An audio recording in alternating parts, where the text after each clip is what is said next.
A Lei 12.378 regulamenta o exercício da arquitetura e urbanismo no Brasil.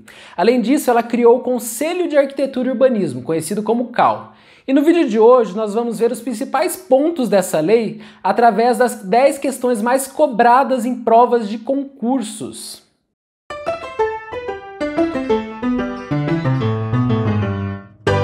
Seja bem-vindo, meu nome é Felipe, eu sou arquiteto e concurseiro e você está no Flashcards Arquitetura.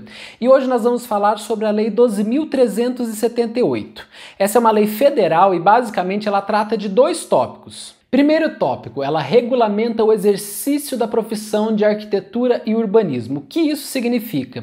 Ela diz o que o arquiteto pode ou não fazer, quais são as suas atribuições, os campos de atuação da arquitetura, entre outras coisas. E segundo, ela cria o Conselho de Arquitetura e Urbanismo, conhecido como CAU.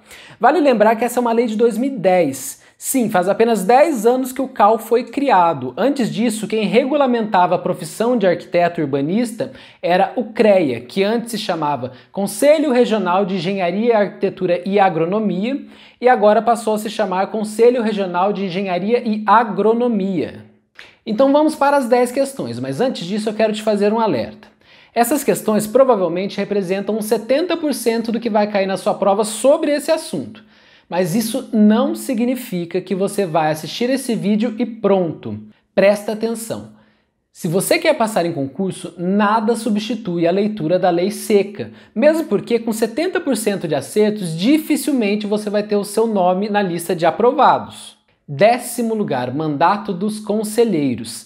Tanto o CAU-BR quanto o CAU dos estados tem na sua estrutura um plenário onde são tomadas as decisões mais importantes.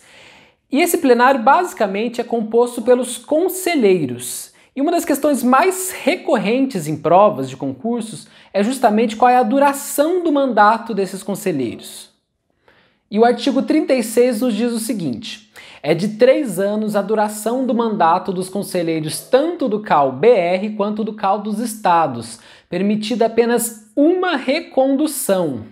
Então o que é importante aqui é você saber que os conselheiros podem ficar no cargo por no máximo 3 anos, permitida apenas uma recondução, ou seja, esses 3 anos podem ser prorrogados uma única vez. 9º lugar, isenção e desconto da anuidade. Esse é um tópico muito importante e se você se formou recentemente, provavelmente conhece uma das hipóteses que é: profissionais formados há menos de 2 anos pagam metade do valor da anuidade. Mas essa não é a única hipótese. Nós temos mais duas, que são: profissionais formados há mais de 30 anos pagam metade do valor da anuidade e profissionais que contribuem há mais de 40 anos têm isenção da anuidade. Preste atenção em uma coisa, a lei diz que profissionais que contribuem há mais de 40 anos têm direito à isenção. E não diz que profissionais que estão formados há mais de 40 anos têm direito à isenção, porque são coisas diferentes. Um profissional ele pode ter se formado, ter suspenso seu registro por um tempo e depois voltado a atuar. Então ele teria esses 40 anos de formação, mas não necessariamente teria 40 anos de contribuição, entendeu? 8º lugar, acompanhamento de projeto. Essa é uma questão que cai muito em prova e ela está presente lá no parágrafo único do artigo 15, diz o seguinte: ao arquiteto urbanista é facultado acompanhar a implantação ou execução de projeto ou trabalho de sua autoria. O que é mais importante você ficar esperto aqui é essa palavra facultado, que quer dizer opcional. E adivinha, na sua prova a banca vai colocar obrigatório, vedado, proibido, então fica muito esperto. 7º lugar, eleição dos conselheiros. Novamente nós voltamos a falar dos conselheiros do CAU. Antes falamos da duração do mandato e agora nós vamos falar da forma como eles são eleitos. E o que a gente precisa saber aqui está lá no artigo 26. Os conselheiros do CAU-BR serão eleitos pelo voto direto e obrigatório dos profissionais do estado que representam. Presta atenção, voto direto e obrigatório, não é voto indireto, não é voto secreto e não é facultativo, é direto e obrigatório. 6º lugar, sanções disciplinares. Toda vez que ocorre uma infração devidamente comprovada pelo CAU, depois de ele ter garantido a ampla defesa do acusado, tudo certinho, O CAL tem à sua disposição 4 sanções disciplinares. E quais são elas? Advertência, suspensão entre 30 dias e 1 ano do exercício da atividade de arquitetura e urbanismo em todo o território nacional, cancelamento do registro e uma multa entre 1 a 10 anuidades. Atenção, a multa pode ser cumulada com as outras sanções. Então, por exemplo, o arquiteto recebeu uma advertência. Se o CAL achar devido, além dessa advertência, ele pode sim estabelecer também uma multa. E mais uma coisa importante, dessa decisão do CAL, cabe sim recurso. Não acredite nessas questões de prova que dizem que contra decisões do CAL não cabem recursos, porque ele é um órgão soberano. Não acredite nisso. Lembre-se, você está no Brasil e no Brasil sempre tem recurso.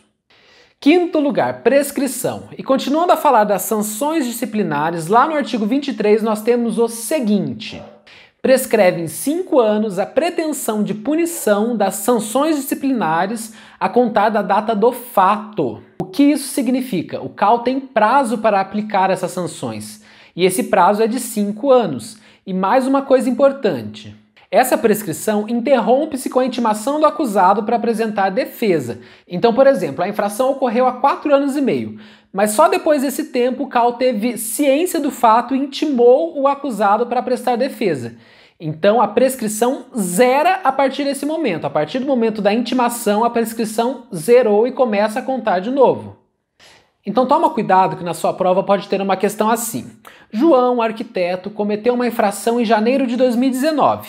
Em janeiro de 2020, o CAL intimou João a apresentar defesa. A partir de quando prescreve o direito de punir a infração cometida por João? Em janeiro de 2024 ou em janeiro de 2025?